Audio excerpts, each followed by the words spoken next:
시작할까요?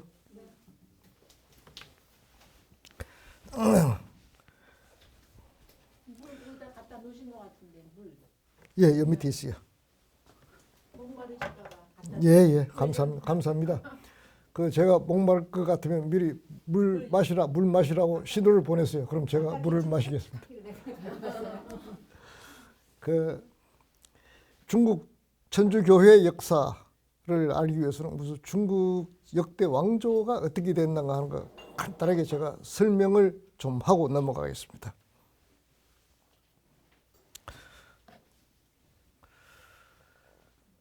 한나라 최초의 국가가 한나라라고 그래요. 일본 사람들은 이 한나라 존재에 대해서는 인정하지를 않습니다.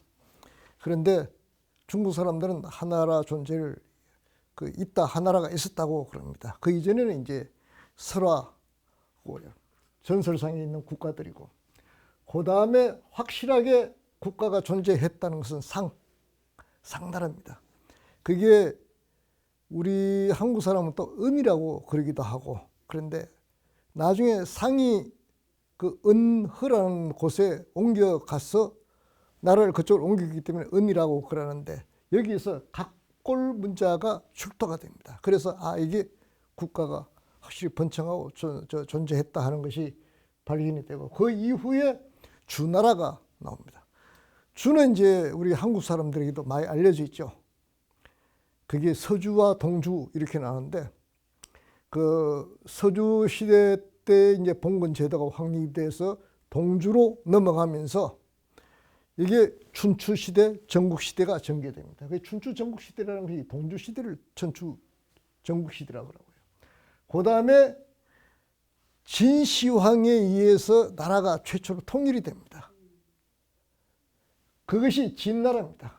그런데 진나라는 불과 얼마 한 십몇 년 이렇게 통일된 국가로 이뤘다가 망합니다. 진시황의 독재도 하고, 그 다음에 그 2세 황제였던 호해가 그 방탕하게 하고 뭐 아주 무능했죠.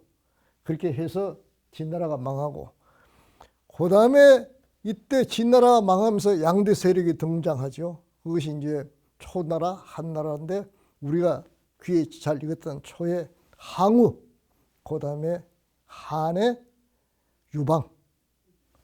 유방에 의해서 나라가 통일이 됩니다. 이 유방은 그 하남 지역에 오늘날 얘기를 들었더니 그 파출소장이었습니다. 파출소장이었는데 이게 망난이었어요.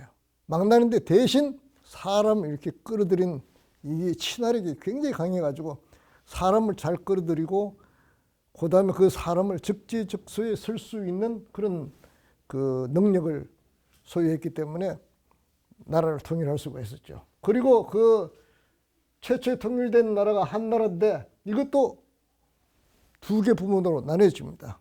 먼저 있었던 그 왕조가 이제 서한이고, 그 다음에 그 이후에 외척에 의해서 그 서한이 또 망하였다가 다시 그 유씨 가문에서 유수지라는 사람이 나라를 다시 부흥을 시킵니다. 그걸 동한이라고 합니다. 동한 이후에 여기에 뭐 삼국시대가 나오죠. 동한 말기에.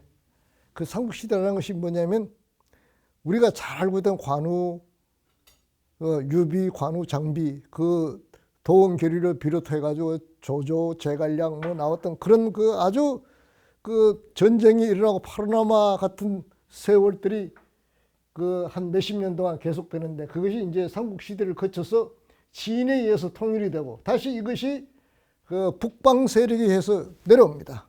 내려와가지고 그 쉽게 말할 것 같으면 그 융합이 이렇게 민족끼리 융합이 되고, 그 다음에 북방 민족이 강제로 내려오면서 그 중국 땅 덩어리를 갖다가 점령을 하게 되죠. 거기서 중국 문화와 혼합이 돼가지고 하는데, 이것을 남북조 시대라고 합니다. 그 이후에 수나라에 의해서 통일이 되고, 그 다음에 수나라가 다시 얼마 견디지 못하고 당나라에 의해서 다시 재통일이 됩니다. 그것이 이제 지금 얘기하는 당태종 이세민부터 시작해서 당고종, 그 다음에 이제 당나라 때 나오는 것이 양귀비, 무척천, 뭐 이런 그 인물들도 나오고 그런 겁니다. 그 이후에 이제 다시 또 혼란 시대가 일어났다가 송에 의해서 통일이 되고, 원이 이게 그 이제 다음에 이번 시간에 이야기할 겁니다만, 원이 징기스칸이 몽고족이 일어나면서 중국 천지뿐만 아니라 유럽까지 그 몽고군들이 말발굽에 18비게 됩니다. 그러면서 이때 교황이 몽고화를 하고 어떻게 또 잘 협조를 해서 그때 십자군 전쟁이 일어납니다. 유럽 지역에서는 이걸 그 터키 세력을 갖다가 물리칠 수 있느냐 뭐 하면서 선교사도 파견하고 하는 그 시기 되죠. 그 이후에 그 한족에 의해서 다시 나라가 세워지는 게 명입니다. 명이 세워졌다가 다시 만주족에 의해서 나라가 중국이 다시 통일이 됩니다. 그게 청나라 청입니다. 청. 그리고 청 이후에 말기에 이게 이제 서방 세력에 의해서 침략이 막 되죠. 침략이 되면서 나라가 거의 쪼개지는 이런 시기에 중화민국이라는 장개석에 의해서 나라가 다시 통일이 됩니다. 통일이 되고 장개석이 그 중화민국 이때 이제 공산당이라는 공산주의라는 것이 이제 중국에 들어와서 공산당에 의해서 나라가 재통일이 되는 것이 현재 있는 중화인민공화국 중국입니다. 그런 배경을 머릿속에 넣으시고 이 천주교회 역사를 들으실 것 같으면 이때 이렇게 됐구나 하는 것을 알게 됩니다. 자, 7쪽에 보실 것 같으면 비문의 내용 해가지고 쭉 나와 있습니다. 나와 있는데 그 비문의 내용은 어떻게 경교가 중국에 들어와서 당나라에 들어와서 당나라 황제로부터 환영을 받고 이것을 어떻게 했고 누가 도움을 줬고 뭐 해가지고 도움을 준 사람에 대해서 이렇게 칭찬을 하고 그 다음에 이 경교가 어떻게 번창을 했다 하는 것을 쭉 기록을 해뒀습니다. 해뒀고 그 상당히 번창을 했었는데 그러면 왜 경교가 또 망했느냐. 그 당나라 무종 때 그 맨 밑에 7쪽에 한번 보십시오. 맨 밑에 그 무종 회창 5년에 건불령을 내렸다. 이때 경교도 같이 연루되었다. 그러나 완전히 건절되지 않고 상간벽지와 몽고인들에 들어가서 그 명맥을 유지하다가 나중에 옐리커원교로 발전했다. 이 옐리커원교는 몽골족들이 몽고 사람들이 경교를 일컫는 말입니다. 옐리커원으로 발전했다. 그런데 문제는 뭐냐면 한족들에게는 이 경교가 남아있지 않았다. 한계. 그래서 이걸 보면서 참 생각하는 것이 문화가 참 중요하다. 문화가. 한족 문화에 이 경교가 흡수를 못했다는 거예요. 그런데 이 중국에 지금 말하는 소수 민족, 몽골족이라든지 위에 돌고래든지 무슨 이런 족들에게 경교가 승했던 이유는 뭐냐? 그런 그 민족들이 유목 민족이라든지 이런 민족들에서 자체 문화가 그 풍부하지를 못했어요. 깊지를 못했어요. 그렇게 쉽게 들어갈 수 있었다 하는 거예요. 그 다음 쪽에 한번 보시죠. 8쪽. 경교가 실패한 원인이 뭐냐? 경교는 권력과 밀착했고 선교사들은 천문과 의학 지식을 이용해서 조정에 봉사했고 일부는 조정에서 관직도 받았습니다. 그러니 정치적으로 종속이 되니까 조정의 호불호에 따라서 이 교세가 부침하게 됩니다. 그리고 일단 금지되고 보호막이 없어지자 치명적인 타격을 받게 된다. 그 다음에 두 번째는 조금 전에 제가 얘기했습니다만은 중국화되지를 못했습니다. 경교는 도교와 같이 중국 토양에서 생겨나지 않았고 도교가 중국 자체내에서 생겨난 종교입니다. 그리고 중국 사람들의 한 90%가 알게 모르게 도교 문화에 젖어 있어요. 꼭 그러고 이 도교가 이 종교냐 아니냐 하는 것도 시비거리가 있어요. 있는데 하여튼 이 도교는 중국에서 생겨났고 그 다음에 불교는 중국 문화의 동화가 되었습니다. 그래서 중국에 들어온 불교가 대성불교라고 그러죠. 대성불교가 그대로 한국으로 넘어와서 한국불교가 대성불교입니다. 이 대성불교 중국에 있는 절에 가보면 말이죠. 재밌습니다. 장개석이도 거기에 모셔져 있어요. 장개석이 누구냐면 얘들 중화민국 이 설립자입니다. 저 창업주예요, 창업주. 그 다음에 모택동에도 들어가 있어요. 모택동에는 공산주의자니까 무신론자죠. 그런데 그 모택동의 초상화, 주원래 초상화 다 들어가 있어요. 그 다음에 유명한 사람들 해가지고 선문 해가지고 다 절에 다 모셔놓고 있어요. 그 우리나라도 절에 갈 것도 삼신각, 칠성각 있죠. 삼신각, 칠성각은 우리 한국의 그 토속 종교입니다. 근데 그걸 모셔놓고 있거든. 그렇게 해서 이 불교, 대성불교라는 것이 이게 철저하게 그 나라 문화에 동화되어 있다는 거예요. 그러다가 보니까 중국 사람들이 불교가 외래 종교라는 것으로 인식하지를 않아요. 그러다가 보니까 이제 이게 전통 문화에 흡수되지 않다가 보니까 중국인들은 결국 이 오랑캐 종교다. 그 다음에 또 하나는 9세기에 아랍 회교도 세력이 부단히 확대됨에 따라서 페르시아에서 중국에 이르는 길이 단절됩니다. 그 비단길이 단절이 됩니다. 그러다 보니까 선교사들 유입이 안 되죠. 그렇게 해서 경교가 실패하게 됩니다. 그 이제 1단계가 끝났어요. 1단계 이제 중국에 경교가 들어왔던 것은 이제 제가 약 1시간에 걸쳐서 설명을 드렸고, 그 다음에 두 번째는 이제 뭐냐면 원나라 때에 그 교회가 어땠느냐 하는 겁니다. 11세기에 터키가 일어나고 그러면서 아랍인들을 정복하게 되죠. 그러면서 그리스도 교인들이 예루살렘을 가는 길이 막혀버립니다. 그래서 일어난 게 뭐냐면 십자군 전쟁이죠. 십자군 전쟁 처음에 해가지고 성공도 하고 했는데 결국 전쟁을 일으키고 물자가 왔다 갔다 하다 보면 사람들이 욕심이 생기고 권력이 생기다 보면 권력 다툼을 하게 되고 결국 십자군 전쟁이 굉장히 나쁘게 변질이 되죠. 변질이 됩니다.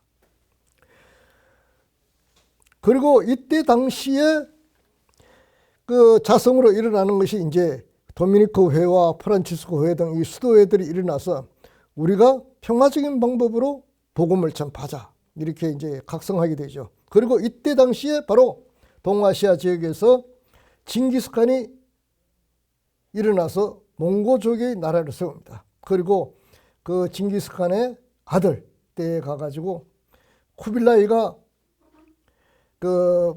징기스칸의 대를 이어받으면서 전 세계를 정복하기 시작합니다. 그리고 남송, 송을 멸하고 그 다음에 조선도 이때 조선이 아니고 고려죠. 고려도 정복하고 그 다음에 러시아에 가서는 그 모스크바를 공략을 하고 폴란드, 헝가리가 몽고족 말발국에 이제 밟히게 되죠. 그리고 천주교를 신봉하는 국가들 하나 둘씩 그 원현 수중에 떨어집니다. 근데 교황 인노켄티우스 4세가 십자군으로 몽고군을 격퇴를 시키려고 했는데 이게 택도 없죠. 그때 당시에 서양의 십자군들은 우리 영화에도 볼 것 같으면 말에다가 갑옷을 뒤집어 쓰고 이렇게 철로 하고 창 들고 이렇게 해서 하는 거 있죠. 그게 기사들이 이제 모여가지고 십자군을 구성하는데 여러분들 한번 생각해 보세요. 말에다가 철갑을 갑옷을 입히고 사람도 이게 투구도 쓰고 쇠붙이를 해가지고 했는데 얼마나 무겁겠어요. 말이 그 위에 올라타고 말이 얼마나 버팁니까? 못 버텨요. 그 다음에 창고를 해가지고 방진을 구성을 하는데 서양의 그 전법은 이렇게 방진을 이렇게 대를 지어가지고 서로 이렇게 가서 밉니다. 이 벌판에서 싸워요. 근데 몽고족들은 말이죠. 병사 1인당 말을 3표씩 줘요. 그리고 말도 조그만 합니다. 한장도 없어요. 근데 뭐냐, 말 한 필은 지가 타고 또 한 필은 예비를 가고 한 필은 자기가 먹을 거 그 저 고기를 갖다 이 햇빛에 말려가지고 이렇게 가루를 만들어요. 포대기에 넣고 그다음에 마요 싣고 그래가지고 달립니다. 그 저 서양 사람들이 이렇게 유럽 사람들이 이렇게 몽고군이 오잖아요. 보고 몽고군이 온다 해가지고 전달을 합니다. 근데 그보다 더 빨리 가는 게 몽골 사람들이 먼저 가요. 그때는 휴대폰이 없었잖아요. 요즘같이 휴대폰이 있으면 야 전화 한 통이면 다 끝나는데 없으니까 순식간에 당합니다. 그 다음에 저 십자군들은 어떻게 되냐? 이게 저 서양 그 군대들은 들판에서 싸웁니다. 근데 이 사람들은 그걸 가로질러서 가버립니다. 그러니까 도저히 게임이 안 돼요. 게임이. 그러니까 십자군으로 해가지고 몽골군을 저지를 한다 하는 것은 말이 안 되는 거죠. 그러니까 당할 수밖에 없죠. 그러니까 그러면서 생각한 것이 타협 정책으로 우리도 평화적인 방법으로 하자 해가지고 이제 그 교황이 선교사를 파견을 하게 됩니다. 그 밑에 이제 8쪽에 밑에 보실 것 같으면 원대의 예리코원 교. 예리코원은 아까 제가 잠깐 말씀드렸습니다만은 몽고의 음력으로 복을 받은 사람인데 이것이 이제 일반적으로 경교를 가리켜 원대의 그리스도 각 교파를 전부 총칭하는 것이 이게 예리코원 교라고 그럽니다.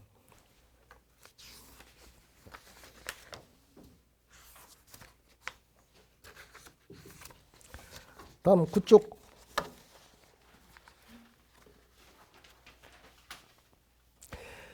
이 경교가 아까 제가 말씀드렸던 것이 한족들에게는 전파가 되지 않고 요 나라나 금나라, 그 다음에 중국의 서부, 북방의 유목민들 이런 사이에서는 굉장히 성행했습니다. 그리고 또 몽골이 서정을 하면서 그 동유럽 지역에 있는 그리스도 교도들을 협박해서 끌고 와서 그 종으로 노예로 부리거나 그다음에 군대의 그 군인으로 해가지고 충원을 시킵니다. 그리고 그 원이 중원을 통일하면서 또 그 남쪽으로 내려오죠. 중국 남쪽으로 내려오면서 그 인부들을 노예로 썼던 사람들을 끌고 오면서 그 예리코원 교가 중국 남방 쪽으로도 그 전교가 됩니다. 그런데 한족들 사이 이상하게 한족들 사이에는 절대 전파가 안 돼요. 안 되고 소수 민족들 사이, 몽고족, 그다음에 뭐 이게 시리아에서부터 이렇게 온 사람들, 유럽 사람들, 그 주로 동유럽 사람들이죠. 그 사람들 사이에서만 이 예리코원이라는 것은 꼭 그 네스트리우스파만 얘기하는 것이 아니라 하나님을 숭배하는 하나님을 믿는 모든 교를 갖다 전부 중국 원나라 시대 때는 예리코원이라고 그랬습니다. 그 예리코원이 전파가 됐죠. 그런데 이 예리코원 교가 얼마만큼 번창을 했느냐 하는 것은 그 마르코 폴로 그저 그쪽에 위에서 두 번째 단락에 마르코 폴로가 세계 경의의 서라는 그 책을 저술을 합니다. 그런데 마르코 폴로가 저술을 한 것이 아니고 마르코 폴로가 포로 수용소에 갇혀 있을 때 그때 같이 있던 사람한테 자기가 얘기했던 것을 그 사람이 책을 만든 겁니다. 그런데 우리나라에서는 이것이 그 동방견문록이라고 해가지고 되어 있는데 이 동방견문록이라는 말은 일본 사람이 이름을 붙인 겁니다. 그런데 정확하게 명칭은 세계 경의의 서, 세계의 놀라운 책이다. 세계 놀라운 책이다. 세계 경의에 있습니다. 그래서 요즘은 동방견문록이란 말을 잘 안 쓰는데 아직까지 습관적으로 동방견문록이라고 써요. 근데 이건 일본 사람들이 만든 거죠. 이 이름을 참 잘 지어요. 일본 사람들이 보면 동방견문록 참 그럴듯하죠.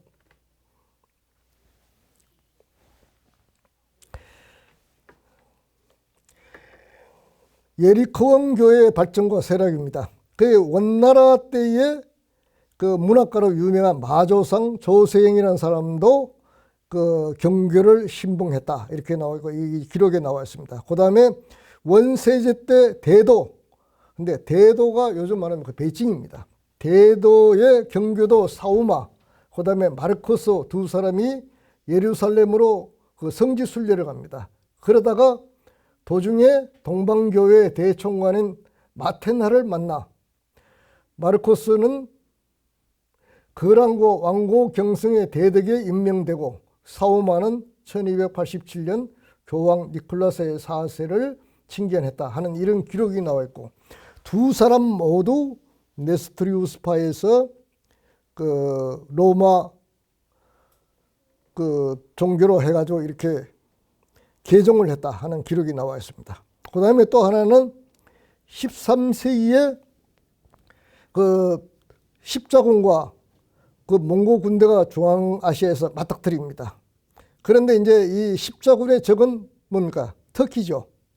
그 다음에 몽골군이 당장 그 점령해야 되는 것이 역시 터키입니다. 그러다 보니까 적의 적은 친구다. 이렇게 해서 또 그 십자군과 몽골군이 그 연락을 취하게 되죠. 그래서 로마 교황청은 그 도미니코 회와 프란치스코의 선교사를 이제 몽고로 파견해서 연락을 취하도록 하는 조치가 이루어집니다.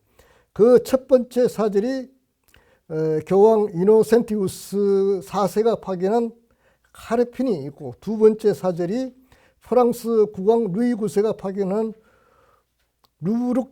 루브르키라 하기도 하고 루브르키라고 합니다. 이였습니다. 그리고 이 사람들이 특히 그 루브르키는 1254년도에 상도, 이게 카라쿨룸이 이제 몽골의 그 옛 수도죠. 몽고에 있는 그 옛 수도인데 여기에 도착해서 그 멍거, 근데 이게 몽고 칸의 이름입니다. 이때 이 황제에게 선교를 하려 했습니다. 그런데 이제 이 황제에게 선교하는 것은 성공하지 못했죠. 대충 이제 그 첫 번째 사절들로 해가지고 파견되는 사람이 이제 그 요한 프로노 카르피니 하고, 그 다음에 루브르크 이렇게 있습니다. 있는데 이 사람들이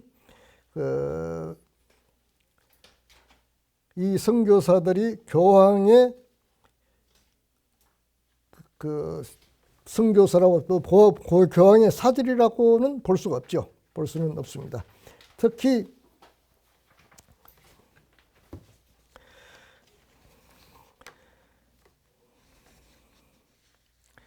그 다음에 그 저 요한 프라노 카르피니에 대해서 제가 설명을 조금 드리겠습니다.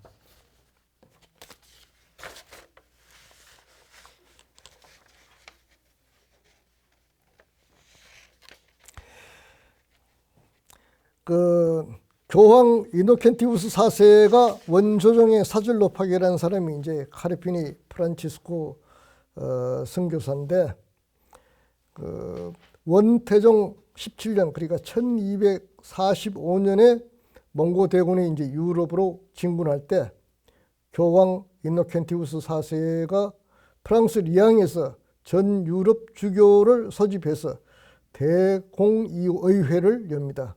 공의회를 열죠. 그때 카라쿨룸 조정에 약간의 신도가 있다는 말을 듣고 카르피니를 단장으로 하는 프란치스코회 선교사 3명을 몽고 황제에게 파견합니다.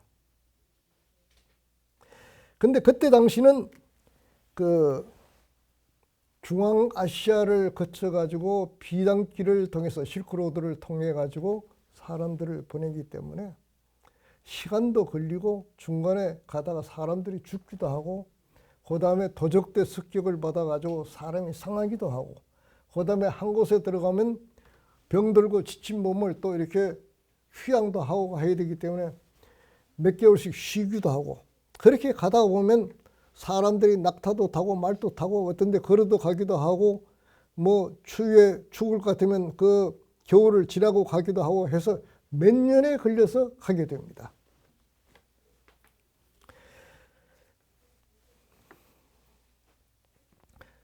그래서 그 대한이 있는, 여기 대한이라는 것은 황제를, 몽고 황제를 갖다 대한이라고 합니다. 중국 몽고 사람들은 대한이 있는 곳에 이제 도착을 하게 되죠. 도착을 해서 그 교황의 친서를 전달합니다.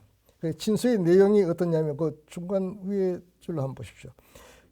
너희는 기독교를 믿고 군대를 거두어 무고한 생명을 살해하지 말 것이며 우리 교도를 우대하라. 그래서 그 몽고의 도설이 사람의 도리가 아니다 하는 것을 그 교황의 친서에 기록이 되어 있습니다. 근데 몽골 황제가 천하의 최고라고 생각하는데 교황의 이런 권유가 귀에 들어오겠습니까? 안 들어죠? 그 밑에 주석을 쭉 이렇게 그 한자로 되어 있는데 제가 잠깐 그 읽어 줄 것 같으면 이렇습니다. 그 밑에 주석을 하면 10페이지 밑에 그 주석 정종복수 대이수어 했는데 이게 뭐냐면 그 원나라 황제 정종이 답신을 보내는데 그 계략적인 뜻은 이렇다. 내 교황과 왕공 그다음에 신하들은 어떻게 성심성의껏 나와 그 교류하기를 그러니까 수고하기를 원하느냐. 그렇다면 나한테 적시 와서 나를 봐라. 늦어서는 안 된다. 그렇죠. 신하한테 얘기하는 거죠. 나한테 할 것도 빨리 나한테 와서 빨리 아련해라. 그 다음에 네가 편지를 보내서 그리스도를 믿고 그 다음에 세례를 받으라고 하는데 나는 내가 왜 세례를 받아야 되는지 모르겠다. 아주 재밌는 얘기입니다. 모르겠다. 그리고 또 네가 편지를 보내기를 우리가 사람을 살해하지 말라고 그러는데 놀라지 않을 수 없다. 내 그리스도인들과 폴란드인, 헝가리인들 뭐 이런 사람들이 도대체 내 말을 듣지 않으니까 내가 살해했다. 그 다음에 내가 너희들한테 알리느니 너희는 하늘과 그리고 징기스칸의 명을 듣지 않기 때문에 우리가 사신을 또 우리 사신을 보는데 사신을 주겠지 않느냐. 그래서 하늘의 뜻에 따라서 너희를 몰살시킨다. 너희 서방인들은 기독교를 믿으라고 하는데 그렇게 이것은 우리 하늘의 뜻을 거역하는 것이다. 빨리 와서 나한테 복종해라. 나를 봐라. 이렇게 편지를. 그러니까 완전히 동문서답이에요. 그러니까 말이 교황은 살려가지 마라. 너희 나쁜 짓 하지 마라. 그러고 원나라에서는 무슨 소리 하냐. 너희 와서 나한테 빨리 절하고 그리고 내 말을 잘 들으라. 이렇게 합니다. 자, 한 5분간 쉬었다가 하겠습니다.